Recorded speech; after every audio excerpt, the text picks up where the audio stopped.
Oi, pessoal. Bom, o enfoque de hoje são os artigos preposição e contração.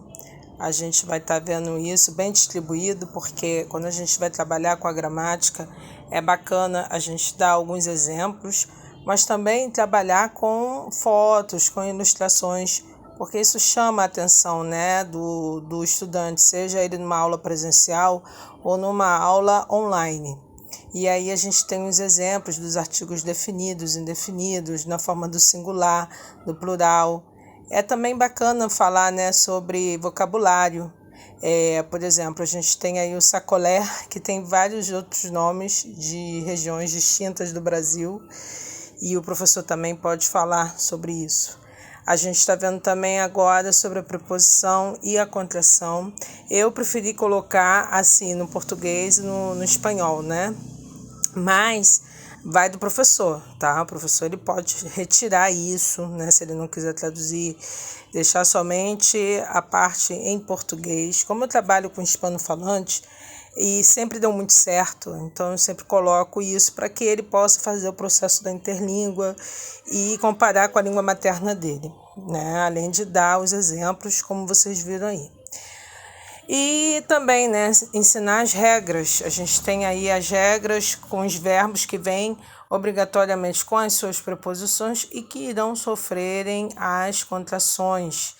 E a gente sabe que tem a regra, né, das cidades, que não necessita da contração, só vai acompanhar a preposição do verbo. E aí eu tenho um exemplo, né, eu moro em Bariloche.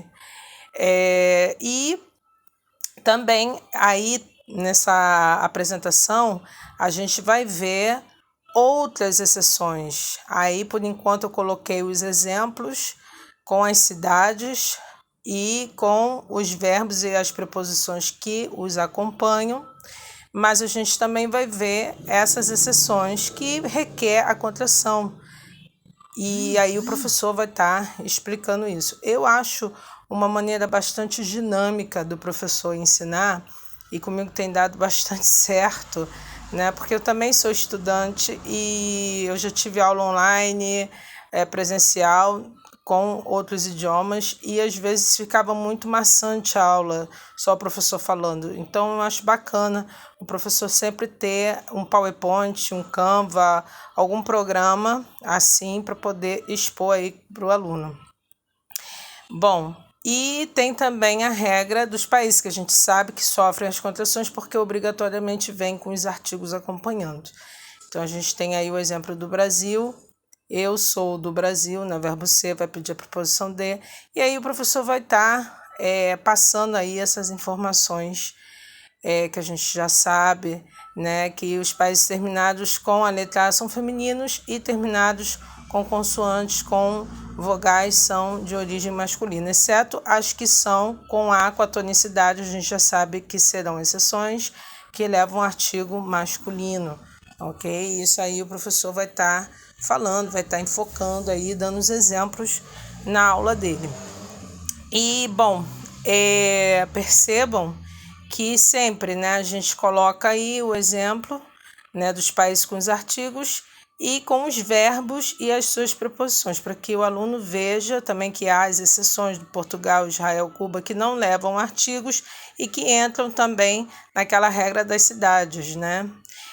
E, bem, eu acho que vai ficar bem bacana. O professor, logicamente, ele pode mudar a paleta da cor, enfim, né? Se bem que eu coloquei no formato do PowerPoint, mas o design, o professor ele pode ir modificando, ok? E vejam que todos eles eu coloquei, né, as imagens, porque isso chama a atenção do aluno. Depois, em aula, o professor pode pedir a esse aluno para fazer um exercício mais estrutural, ok? Porque para quê? Para que ele fixe, para que ele veja se o aluno entendeu a explicação. E eu deixei uma canção também, da Marisa Monte. É lógico, gente, que vai ter desse, e isso daí o professor vai estar passando aí no livro, né, numa atividade mais complementar. Eu coloquei os artigos, as contações mais básicas, ok?